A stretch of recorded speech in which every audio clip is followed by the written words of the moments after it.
चलो test 4 start करते हैं।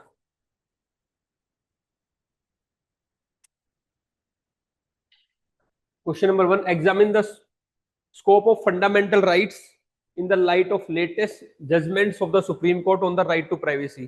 पहले भी हमने किया था आर्टिकल 21 के अंदर भी, है ना। देखो चीजें कुछ रिपीट होने जाएंगी। तो तीन चार जो टेस्ट करेंगे इसमें हमने काफी सारे जजमेंट्स कर लिए, वो तुम्हें ऐड करेगा आंसर राइटिंग करने में। ठीक है, इसको भी करो स्टार्ट।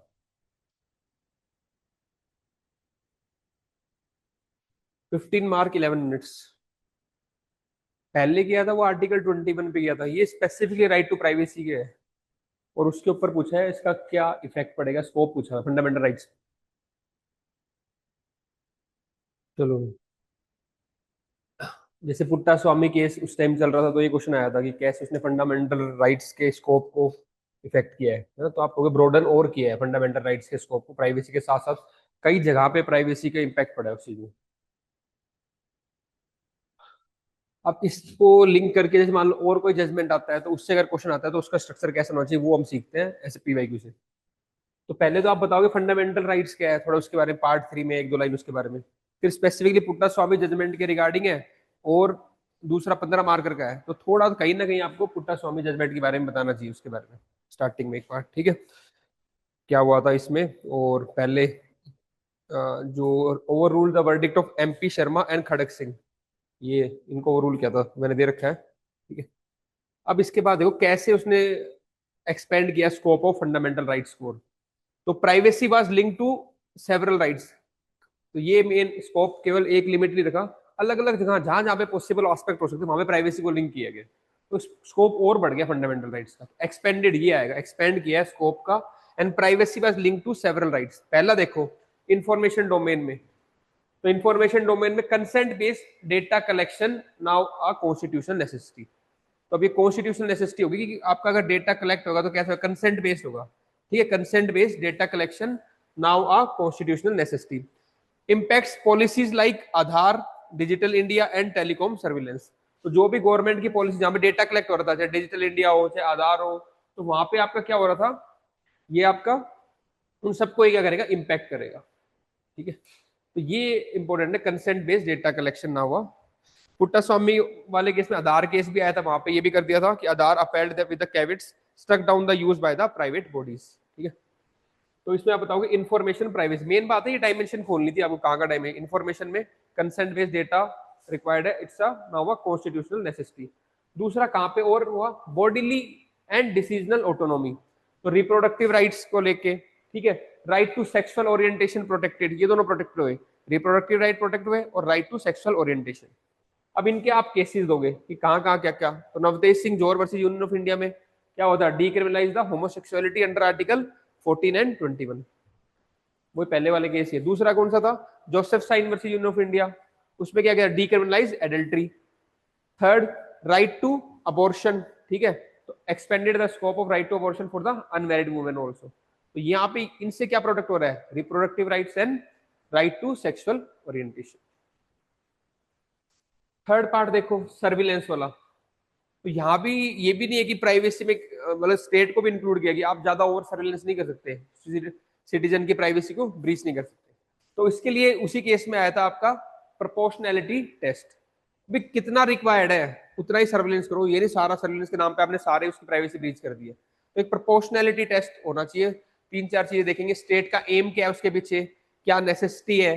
ठीक है, तो एम क्या है, नेसेसिटी क्या है, प्रोपोर्शनैलिटी कितना सर्विलेंस करना है, और उसके साथ साथ प्रोसीजरल सेफगार्ड होनी चाहिए।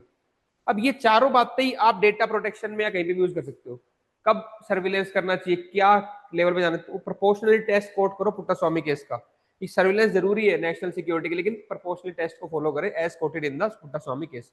उसमें देखा जाए स्टेट का लेजिटिमेट एम हो, क्या नेसेसिटी है वो देखना है, प्रोपोर्शनैलिटी उतना ही ब्रीच किया जाए, और प्रोसीजरल सेफ हो। ये लैंग्वेज लिखनी है अपने वहां चारों, बस इतना याद कर लो, दो बार बोल के फिर वो। चलो, ये आपने बता दिया। फिर लास्ट में इसी में कि भाई ऐसे तो है नहीं, ये सारा उन्होंने कह दिया और उन्होंने मान लिया, कहीं ना कहीं चैलेंज आएंगे पॉलिटी में, ठीक है ना। तो वो चैलेंजेस आपको देखने की, अभी तक सर्विलेंस की कॉम्प्रिहेंसिव लॉ नहीं है। ठीक है, डेटा ब्रीच हो जाता है, फिर भी लिटरेसी नहीं है लोगों में, डेटा कभी दे देते अपना कैसे ही, तो वो सब इंप्रूव करना है, वो चैलेंजेस है। स्टेट का ओवर रीच है कई जगह पे, और उसको फिर कैसे हमें वे फॉरवर्ड करना है, ये लास्ट में थोड़ा बहुत स्पेस को।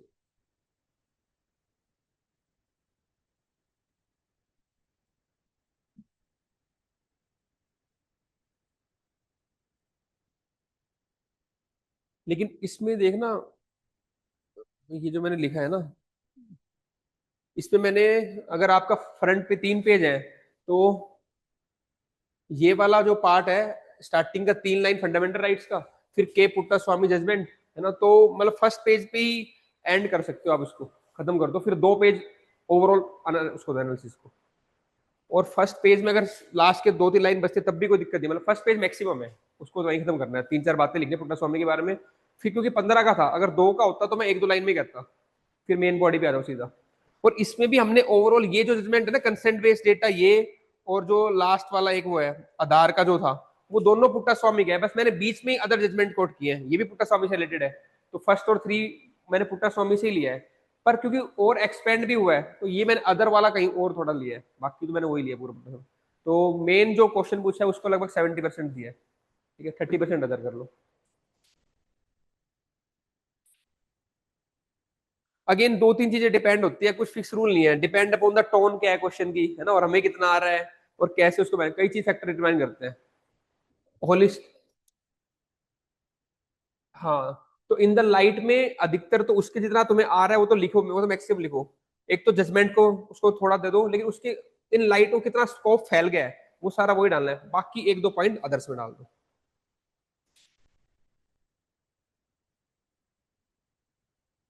Second, right of movement and residence throughout the territory of India are freely available to Indian citizens, but these rights are not absolute. Comment. जो सिंपल अपनी स्टेटमेंट है उसी को इन्होंने बना लिया। 10 मार्कर, 150 वर्ड, 7 मिनट्स। देखो भाई, right to movement and residence दोनों का बताओगे। आर्टिकल 19(1)(d) देता है right to movement freely throughout the territory of India, और 119(1)(e) देता है reside and settle in any part territory of the India.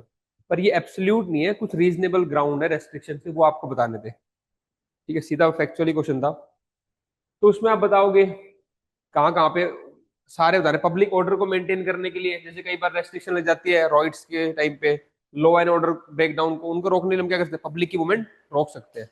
तो पहला क्या था आपका, पब्लिक ऑर्डर और सेफ्टी के लिए हम कर सकते हैं रेस्ट्रिक्शन। दूसरा, पब्लिक हेल्थ एंड मोरालिटी के लिए, ये दे रखे ग्राउंड उसके अंदर। मान लो कोविड के टाइम पे जो हमने रेस्ट्रिक्शन की थी पब्लिक हेल्थ को मेंटेन करने के लिए, ठीक है ना। Third is the protection of the interest of scheduled tribe. तो ऐसा नहीं है आप कहीं पे भी जा सकते हो, कई पर्टिकुलर रेस्ट्रिक्टेड एरिया है जहाँ पे शेड्यूल 5 और शेड्यूल 6 के अंदर लिमिटेशन है, इनर लाइन परमिट्स ही होता है कई जगह पे। तो ताकि क्या होता है, जो उनका कल्चरल एस्पेक्ट है वो मेंटेन रहे, ठीक है ना, तो उसके लिए हम रेस्ट्रिक्शन लगा सकते हैं। और लास्ट इज द आर्टिकल 371, इसमें कुछ स्पेशल प्रोविजन है कुछ स्टेट्स के लिए, तो वहां पे भी मूवमेंट आपकी रेस्ट्रिक्ट हो सकती है। तो ये चारों पॉइंट आपके लिखने थे। फिफ्थ और एक पॉइंट है एनवायरमेंटल कंसर्न, है ना। तो जैसे कोई कंजर्वेशन पर्पस के लिए, जैसे हम कई बार कहाँ पे जो कोर एरिया है वहां पे रेस्ट्रिक्शन रोक देते हैं, है ना। Example, control settlement in the protected forest area under the forest right act, वहां पे भी रोक सकते हैं। तो ये एनवायरमेंट वाला एंगल भी डालना था। ये पांचों, पब्लिक ऑर्डर हो गया, ठीक है, आपका एनवायरमेंट हो गया, 371 हो गया, शेड्यूल्ड ट्राइब्स हो गया, और आपका हेल्थ, पब्लिक हेल्थ, ये 5 पॉइंट आपके आने थे जहाँ पे रेस्ट्रिक्शन रोक सकते हैं। फिर इसके अगेन कुछ केस लॉज जहाँ पे इन्होंने स्टेट किया है कि हाँ भाई रेस्ट्रिक्शन लगा सकते हैं, ठीक है ना। तो जैसे आपको state of Uttar Pradesh versus Kaushalya वाले केस में कहा था कि स्टेट के पास पावर है, it can restrict the movement to prevent the public disorder, public disorder ना हो इसलिए कर सकती है। फिर आप देखो पॉलिटिक्स में आप एक चीज सीख रहे हो, अपनी आर्ग्यूमेंट्स को आप सुप्रीम कोर्ट की जजमेंट से सब्सटेंशिएट कर दो, कि मैं नहीं कह रहा है, कॉन्स्टिट्यूशन भी कह रहा है, हमने अभी तक यही कर रहा है, कॉन्स्टिट्यूशन भी कह रहा है और सुप्रीम कोर्ट भी कह रहा है। तो ये एक नई डायमेंशन सीखी है आपने अभी तक 3 दिन के अंदर ना, कि कोई भी चीज हो उसको आप किससे सब्सटेंशिएट करोगे, कॉन्स्टिट्यूशन से जो आर्टिकल है, प्लस में सुप्रीम कोर्ट के जजमेंट से, क्योंकि सुप्रीम कोर्ट भी क्या करेगा, कॉन्स्टिट्यूशन को इंटरप्रेट करेंगे। तो दोनों को डाल दो, अधिकतर बच्चे एक ही डाल रहे होंगे, आप दोनों डालो, ठीक है, क्योंकि उन क्वेश्चन से हमने सीखा कि यूपीएससी दोनों चीज पूछ रहा है, सुप्रीम कोर्ट क्या कह रहा है उसमें और कॉन्स्टिट्यूशन क्या कह रहा है, तो आप दोनों डालो अपने आंसर में भी। फिर Kharak Singh versus state of UP में भी कहा था right to movement is a fundamental but surveillance may be allowed under the procedure establish by law. तो जो भी मूव कर रहा है उसकी हम सर्विलेंस कर सकते हैं, but under the procedure establish by law, ठीक है। ऐसे ही यूनियन ऑफ इंडिया और आरती रे में भी क्या कहा था कि ठीक है फ्रीडम अलाउड है but it does not mean unregulated access to the tribal areas and the border area. तो ट्राइबल एरिया में और बॉर्डर एरिया में रेस्ट्रिक्ट कर सकते हैं मूवमेंट को, ये केस में आपने सपोर्ट कर दिया, ठीक है। फिर आप कुछ चैलेंज बताओ इसमें क्या होता है ना। कई बार रेस्ट्रिक्शन लगती है तो कंफ्लिक्ट हो जाता है इंडिविजुअल राइट्स और कम्युनिटी राइट्स के बीच में, इस तरीके से, ठीक है। अगर ज्यादा अलाउ कर देंगे तो डिस्प्लेसमेंट ऑफ लोकल पॉपुलेशन जाएगी, ट्राइबल कल्चर हैम्पर हो जाएगा। ये कुछ चैलेंजेस है, लिमिटेशन है। और लास्ट में इसको कैसे इंप्रूव करना है, अवेयरनेस करनी है ना, आपको पार्टिसिपेटरी गवर्नेंस बनानी है, पीरियोडिक रिव्यू होना चाहिए इन लॉज का, ये नहीं एक बार बना के छोड़ दिया अपन ने, तो ये आप वे फॉरवर्ड करो इसको। नेक्स्ट थर्ड क्वेश्चन अभी नहीं करेंगे, ये मैं कॉन्स्टिट्यूशन और नॉन कॉन्स्टिट्यूशन बॉडी कराऊंगा लास्ट में, नेशनल ह्यूमन राइट कमीशन, उसमें करेंगे कवर इसको।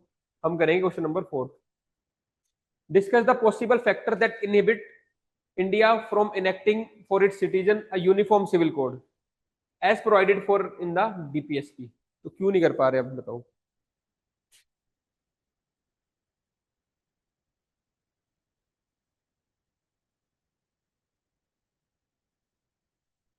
पहले थोड़ा यूसीसी के बारे में बताओगे, आर्टिकल 44 है ना, क्या एम है इसके पीछे। It aims to ensure legal uniformity in personal laws, और किस किस में, मैंने एक कोड बना रखा था आई मैड, मतलब ऐसे कर लो, मैं पागल हूँ, आई मैड, कुछ भी ऐसे। आई से क्या होगा, इनहेरिटेंस, मैरिज, एडॉप्शन और डाइवोर्स, मतलब कुछ कोड है तो फटाफट डेफिनेशन क्लियर रखो, इनमें यूनिफॉर्मिटी लेके आनी थी, ठीक है ना। अब उसके बाद आप बताओगे क्या फैक्टर्स है जो इसको इनेक्टमेंट को रोके यूसीसी। अब क्वेश्चन देखो, यूसीसी नहीं पूछेगा, यूसीसी तो ठीक है मैं पता है क्या चीज है, कहीं ना कहीं रुका हुआ है काम, तो वही क्वेश्चन बना देता है यूपीएससी, क्या फैक्टर्स थे। अब आपको अलग अलग पर्सपेक्टिव से एनालाइज करना है कि क्या फैक्टर है जो इनेक्टमेंट को रुका हुआ है आपका।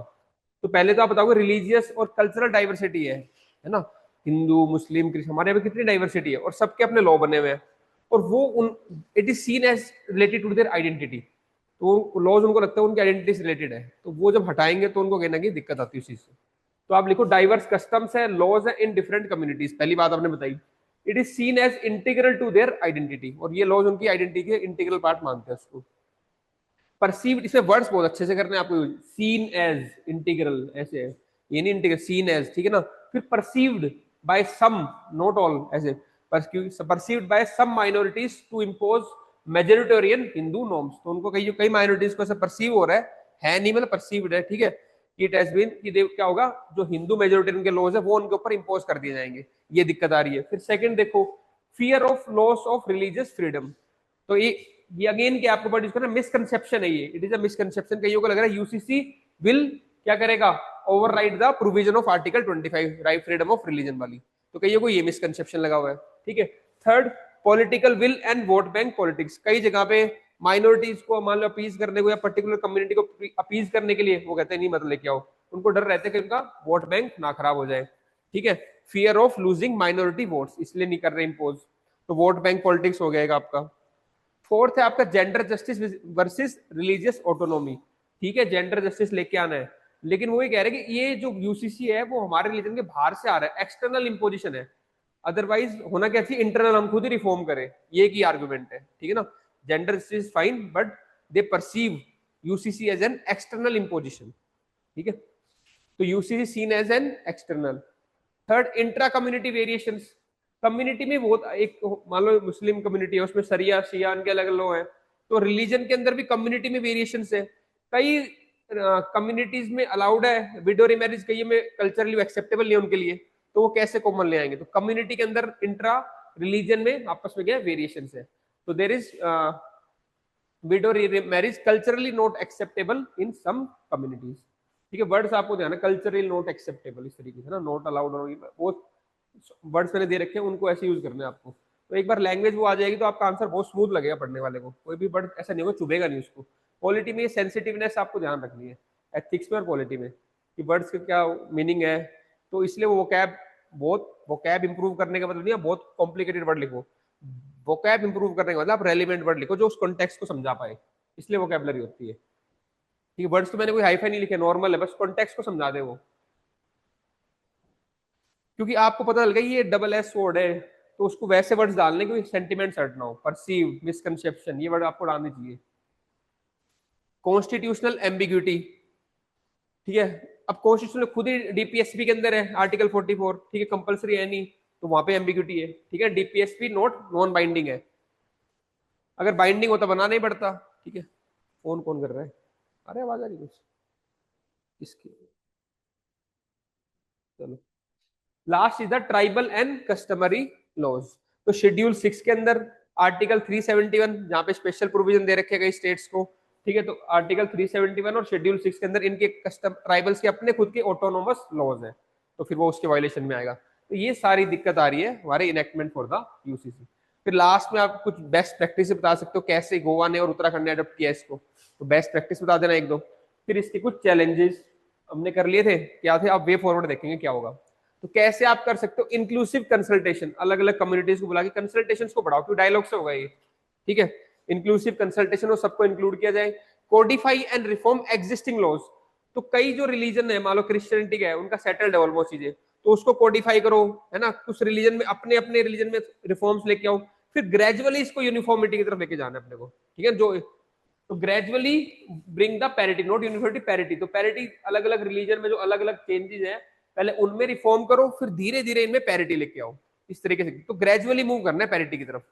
देन एजुकेशन एंड अवेयरनेस, तो अवेयरनेस फैलाओ कम्युनिटीज के अंदर, उनको अवेयर करो कि भाई UCC is not anti religious, religion के खिलाफ नहीं है, ये मिसकंसेप्शन है, ठीक है। वॉलंटरी एडेप्शन हो, एडेप्टेशन हो। Last is the pilot in progressive state, पहले पायलट करो छोटी छोटी स्टेट में, जहाँ पे प्रोग्रेसिव स्टेट है वहां पे छोटे, फिर उसके बाद आपको इंप्लीमेंट करना है। लास्ट में देखो कंक्लूजन मैंने लिख दिया, ठीक है। और इतना छोटा भी आप 2 लाइन में भी लिख सकते हो अगर टाइम नहीं है तो। The goal is not uniformity, UCC का गोल यूनिफॉर्मिटी नहीं है, but unity in diversity under the umbrella of constitutional morality. क्योंकि अल्टीमेटली हमने पढ़ लिया था सोशल मोरालिटी से ऊपर क्या आना चाहिए, कॉन्स्टिट्यूशनल मोरालिटी, जहां पे इंडिविजुअल के राइट्स, इंडिविजुअल की डिग्निटी प्रोटेक्ट हो। अब विमेन है एक पर्टिकुलर रिलीजन में, वहां पे अगर वो सप्रेस फील कर रही है तो उसकी डिग्निटी तो नहीं हो रही ना। सोशल मोरालिटी ओके कह रही है उसको रिलीजन के अकॉर्डिंग, पर कॉन्स्टिट्यूशनल मोरालिटी नहीं है। तो यहाँ पे कॉन्स्टिट्यूशनल मोरालिटी को आपको लिंक करना है कि ये सब हो किस लिए रहा है, एक इंडिविजुअल के राइट्स को, उसकी डिग्निटी को प्रोटेक्ट करने के लिए, ठीक है। यानी कॉन्स्टिट्यूशनल मोरालिटी को अपहेल्ड करना है। अब जब भी वो मैंने डायग्राम बनाया था 3 वाला कॉन्स्टिट्यूशनल मोरालिटी के अंदर, उन 3 वैल्यू में जब भी उन 3 वैल्यू पे क्वेश्चन आएगा आपका, तो आपको कॉन्स्टिट्यूशनल मोरालिटी को यूज करना है। ऐसे फिर आपका टेक्निकल वर्ड्स आएंगे आपके पेपर के अंदर, ठीक है। क्या क्या थे, इंडिविजुअल राइट्स थे उसमें, और एक डिग्निटी था, एक और था यार वो देख लेना, मैं वो खुद भूल गया।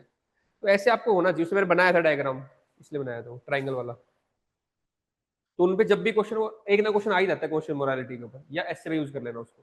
मेन बात है, देसी भाषा मैंने समझा दिया था कौन सी मोरालिटी का होता है, सोशल मोरालिटी और उसके कंपैरिजन करवाया था, बस अब तुम हर जगह यूज कर लोगे। ऐसे कॉन्सेप्ट को ब्रेक कर लो, फिर तुम अप्लाई करना इजी हो जाता है।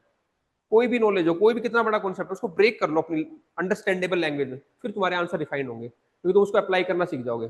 पढ़ाई का पर्पस ये नहीं बस पढ़ते जाओ पढ़ जाओ, तो एक बार कॉन्सेप्ट को बहुत ज्यादा पढ़ो मत, समझ लो उसको बस, उसकी डिटेलिंग की जरूरत नहीं है, क्योंकि यहाँ पे एप्लीकेशन में तुम लिमिटेड चीज यूज कर पाओगे, 4-5 वर्ड यूज कर पाओगे उसके बस।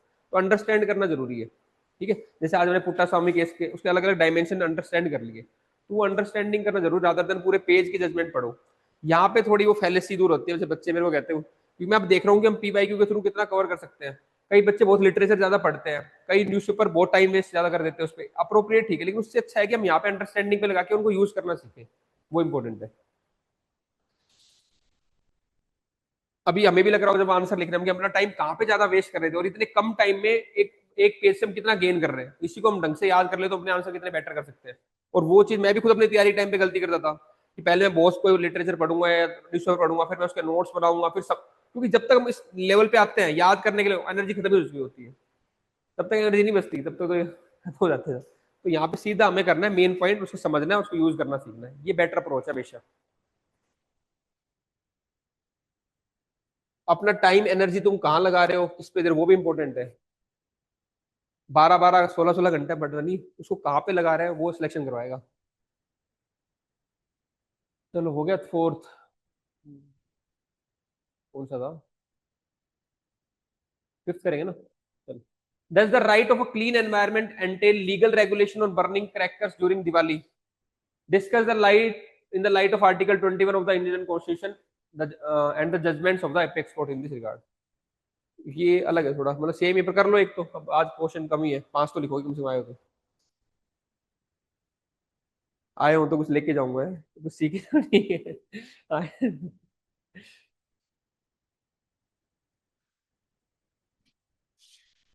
इसका मार्किंग 10 मार्कर में कर लेना इसको, 7 मिनट्स, 2 पेज। लिख लो 2 पेज। सेम ही क्वेश्चन था क्या वो? एनवायरमेंटल लॉ का था वो। एग्जैक्ट सेम था, कोई दिवाली क्रैकर एनवायरमेंटल लॉ के ऊपर था वो मेरे को याद है। मेरे को सेम तो नहीं है ना, लिख लो।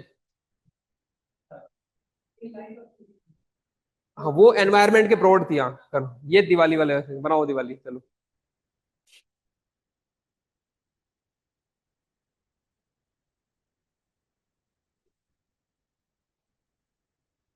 चलो भाई देखो, मेन बात इसमें जो आपको जो लिखनी थी इंट्रोडक्शन, वो ये था कि it's about balance between cultural practice and environmental rights, दोनों है। ये कल्चरल प्रैक्टिस का भी ध्यान रखना है, दिवाली कल्चरल फेस्टिवल है, ठीक है, और एनवायरमेंटल राइट्स। अब देखो जजमेंट कौन कौन से थे सुप्रीम कोर्ट के, ठीक है, एनवायरमेंट से रिलेटेड। ये क्वेश्चन नहीं था, ये तो थोड़ा सा इम्प्लीसिट डिमांड थी, एक्सप्लिसिट तो पूछा है क्रैकर वाले को लेके, ठीक है ना। तो ये आप फिर भी स्टार्टिंग में दे सकते हो, सुभाष कुमार वाला जहाँ पे राइट टू लाइफ के अंदर इंक्लूड किया था, एमसी मेहता, ठीक है, well over citizen precautionary principle introduce हुआ था।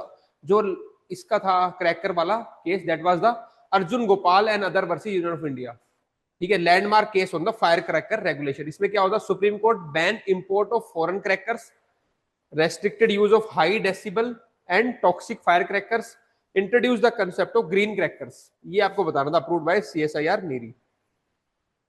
अब देखो रेगुलेशन वही पूछ रहा है कि जरूरी है क्या आर्टिकल 20? हाँ भाई जरूरी है, ठीक है, लेकिन बैलेंस करके चलना है, वो बैलेंस बताना था आपको, balance with the cultural sentiments. तो देखो रेगुलेशन जरूरी इसलिए क्योंकि पोल्यूशन बहुत ज्यादा होता है। फिर आप बताओगे दिल्ली का AQI कितना हो गया था उस टाइम पे, फैक्ट्स के थ्रू बताओगे, ठीक है, और उसमें हेल्थ के ऊपर कैसे इंपैक्ट पड़ रहा है आपके, नॉइज पोल्यूशन होता है, ये सब, ठीक है ना। फिर आप बताओगे बर्डन हेल्थ केयर सिस्टम पे बर्डन पड़ेगा, कार्डिक इवेंट्स होंगी, ठीक है, TB और बाकी अस्थमा, ये सब चीजें डिसप्रपोर्शनेट, और ये हार्म करेगा वनरेबल सेक्शन को, उनके पास ऑलरेडी वनरेबल होते हैं, ठीक है, क्योंकि वही बाहर रहते हैं ज्यादातर, बाकी तो अपना प्योरीफायर ले आएंगे, कुछ भी करते, वनरेबल सेक्शन को ज्यादा नुकसान करेगा, इसलिए जरूरी है बैन इस पे रेगुलेशन करना, ठीक है। देन चैलेंज, फिर भी आपने कर दिया बैन या आपने रेगुलेशन लगा दी, लेकिन फिर भी इंप्लीमेंटेशन चैलेंज, सब लोग नहीं मानते बात को, ठीक है ना। तो एनफोर्समेंट इश्यूज है, कल्चरल सेंटिमेंट है, ठीक है, परसेप्शन ऑफ स्टेट इंटरफेरेंस, कई को लगता है हमारे रिलीजियस इंटरफेरेंस हो रहा है स्टेट, ठीक है, तो ये परसेप्शन आता है। Lack of awareness, many are unaware of the health impacts और the court mandate regarding the cracker, कईयों को पता ही नहीं क्या इतना नुकसान होता है। तो ये चीजें आप वे फॉरवर्ड में लिखोगे, उनको अवेयर करो आप, ठीक है, और बताओ। फिर अवेलेबिलिटी ऑफ इलीगल क्रैकर्स मिल जाते हैं कई बार, ठीक है, ब्लैक में होता है। फिर बेस्ट प्रैक्टिस हम क्या कर सकते हैं, ग्रीन क्रैकर को कर सकते हैं जो CSIR और नीरी ने डेवलप किया, with 30% less pollution and no barium salts. State wise initiative है, जैसे राजस्थान ने क्या किया, लेजर शो कर दिया प्रमोट स्टाइल, ठीक है, उड़ीसा ने कंप्लीट बैन किया था, तो ये आप स्टेट वाइज देख सकते हो। फिर लास्ट में क्या वे फॉरवर्ड होना चाहिए, एक नेशनल पॉलिसी होनी चाहिए फेस्टिवल पॉल्यूशन पे, ठीक है, प्रमोशन ऑफ अल्टरनेटिव्स करो आप, जैसे गवर्नमेंट स्पॉन्सर्ड लेजर शो कर सकते हो उस दिन हम, अगर लाइट्स दिखानी है तो लाइट्स को प्रमोट कर सकते हैं वैसे। स्ट्रेंथन एनफोर्समेंट, ठीक है, एनवायरमेंटल एजुकेशन स्कूल में, रेजिडेंशियल वेलफेयर एसोसिएशन के थ्रू तो अवेयरनेस फैलाओ कि क्या नुकसान है उसका, और सुप्रीम कोर्ट ने बैन कर रखा है, बताना मत, ठीक है। Uniform guidelines by ministry of environment forest and central pollution control board board की स्टैंडर्ड टाइम स्लॉट्स दे दो, उस टाइम पे छुड़ा सकते हैं, तो ये रेगुलेशन हो जाएंगे, ठीक है। किस टाइप के क्रैकर कर सकते हैं बंद, और पेनल्टीज क्या होंगी, तो ये इस टाइप से, अब मतलब कि बैन की बजाय हमने रेगुलेशन का तरीका बताया और कैसे कम कर सकते हैं, ठीक है, ताकि कल्चरल सेंटिमेंट्स भी हट ना हो और पॉल्यूशन भी ज्यादा ना हो, और एनवायरमेंट जो हमारा राइट है वो प्रिजर्व रहे। लास्ट क्वेश्चन आज का देखते हैं।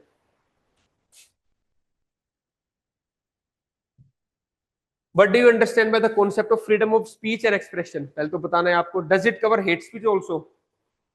Why do the films in India stand on the slightly different plane from other forms of expression? Discuss, 3 part इसमें करो, 15 मार्कर में कर लो इसको, 3 पेज 11 मिनट।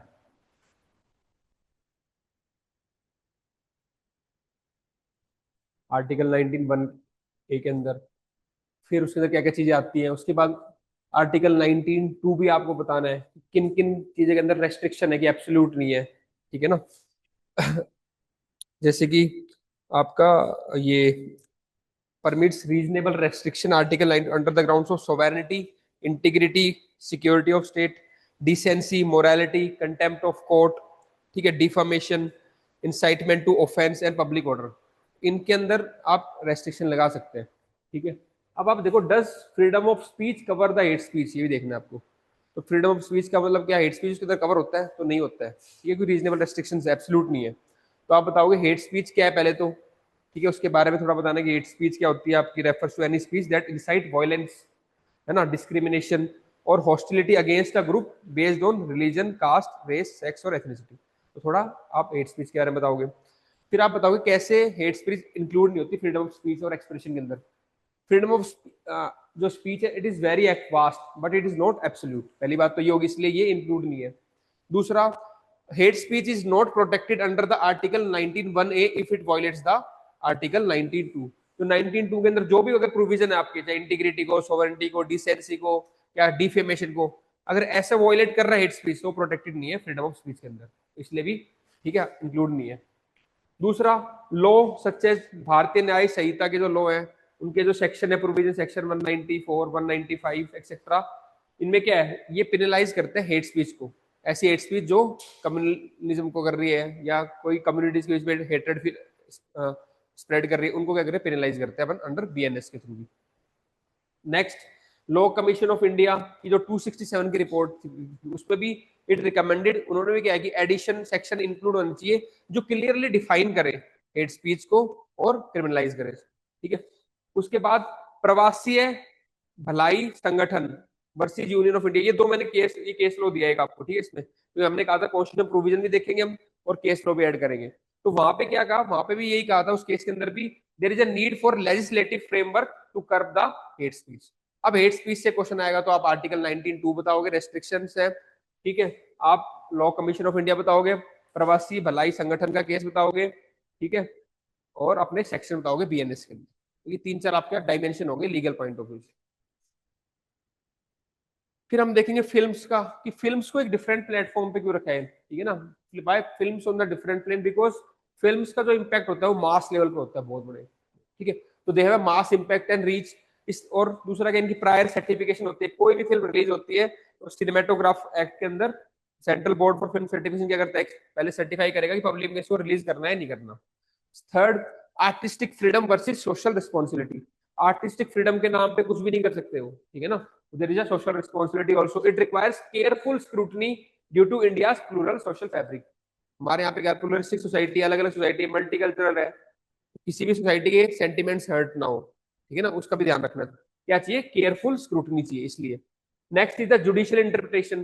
तो फिर इसमें भी आप दो केस लो बताओगे, कि एक पहला था K A Abbas versus Union of India case. उसने क्या कहा था, it upheld the pre censorship of the films as a reasonable restriction. तो उस केस में भी ये अपहेल्ड हुआ था कि प्री सेंसरशिप कर सकते हैं अंडर द रीजनेबल रेस्ट्रिक्शंस।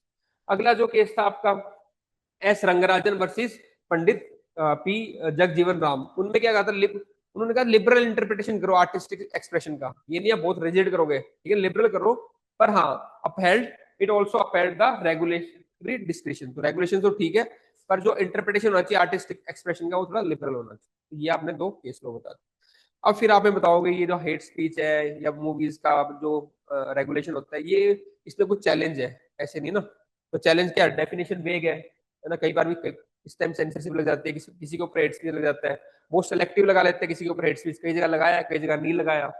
ठीक है, डिजिटल एक्सप्लोजन हो रहा है इतना ज्यादा, आप किसी को कंट्रोल करें कहाँ कहाँ कौन कौन से प्लेटफॉर्म पे करें। इनकंसिस्टेंट इन्फोर्समेंट जो मैंने बता दिया, कभी लगा दिया। स्टेट का ओवर रीच है कई जगह पे, बहुत जगह मॉरल पुलिसिंग हो जाती है कई बार, है ना, पर्टिकुलर रिलीजन को कई बार टारगेट हो जाती है उस तरीके से। ठीक है, मॉरल पुलिसिंग, इंटॉलरेंस बढ़ाना चाहिए, रिलीजन वाला छोड़ देना, इंटॉलरेंस हो जाता है कई बार। ठीक है, next is the way forward. फिर कैसे वे फॉरवर्ड करना है, जो इन्होंने बताया, लॉ कमीशन ने बताया, और आपका प्रवासी वाला जो केस था उसमें बताया। कोडिफाई करो, लेजिस्लेटिव फ्रेमवर्क लेके आओ इनके लिए। ठीक है, जो भी चीज एम्बिगुअस है उसको आप कोडिफाई करा दो वे फॉरवर्ड के अंदर। तो कोडिफाई करना हेट स्पीच क्लियरली। ठीक है, ट्रांसपेरेंट होना चाहिए फिल्म सर्टिफिकेशन प्रोसेस, जो सर्टिफिकेशन किस बेसिस पे दिया है तो पूरा ट्रांसपेरेंट होना चाहिए। स्ट्रेंथन सेल्फ रेगुलेशन, ठीक है, फुल सेल्फ रेगुलेशन प्रमोट करो, अवेयरनेस फैलाओ, है ना, ये सब चीजें, सेंसिटाइजेशन कैंपेन्स, और लास्ट में safeguard artistic and cultural expression को भी सेफगार्ड करके चलना है, आर्टिस्टिक फ्रीडम को भी। ठीक है, तो हमेशा ये एब्सोल्यूट नहीं है फंडामेंटल राइट्स, कोई रीजनेबल रेस्ट्रिक्शन के साथ आते हैं, उन पे क्वेश्चन बन सकता है। हमने दो देख लिए, फ्रीडम ऑफ मूवमेंट का आ चुका था और ये फ्रीडम ऑफ स्पीच का आ गया था, तो बाकी किसी में भी आ सकता है विद रेस्ट्रिक्शन से, क्या क्वेश्चन को लिंक करके मेंस के अंदर। तो ये थीम पता चलाती है हमें पीवाईक्यू से किन पे क्वेश्चन बन सकता है और किस तरीके से बन सकता है। और उसमें अधिकतर बच्चे जिनको आइडेंटिफाई हो गया भाई ऐसा क्वेश्चन बनेगा, तो वो प्री का पढ़ लेंगे, आर्टिकल्स और उसके रीजनेबल रेस्ट्रिक्शन, लेकिन आप लोग एक्स्ट्रा पढ़ोगे क्योंकि आपको मैंने एक चीज और ऐड करवा दी, सुप्रीम कोर्ट की जजमेंट्स। तो वो आप उनको भी उन पर्सपेक्टिव से जो जो क्वेश्चन बन रहे हैं उनके सुप्रीम कोर्ट की जजमेंट भी अपने साथ साथ लिखे। हालांकि मॉडल आंसर मैंने सारे दे रखे, कोई ढूंढने की जरूरत नहीं है, उसको याद कर लेना आप लोग, इतना करना है अपने को। ठीक है, कल सैटरडे है, कल जो बच्चे एथिक्स कंटिन्यू कर रहे हैं उनका टेस्ट 4 करेंगे अपन, है ना। और जो पॉलिटी कर रहे हैं उनका ब्रेक है, और वो लोग करेंगे पॉलिटी का टेस्ट मंडे को, टेस्ट नंबर 4। तो आप सैटरडे संडे 2 दिन तैयारी करोगे अपने टेस्ट 4 की। कौन सा टेस्ट? 5 पॉलिटी का, है ना, 5 होगा। 5 टेस्ट काफी बड़ा है, फिफ्थ जो है, फिफ्थ और सिक्स दोनों ही बड़े हैं थोड़े। ठीक है, तो पॉलिटी की उनकी तैयारी कर लो बच्चे नेक्स्ट वीक के लिए। बाकी एथिक्स जो देंगे उनका कल 4 बजे एथिक्स का टेस्ट 4 है।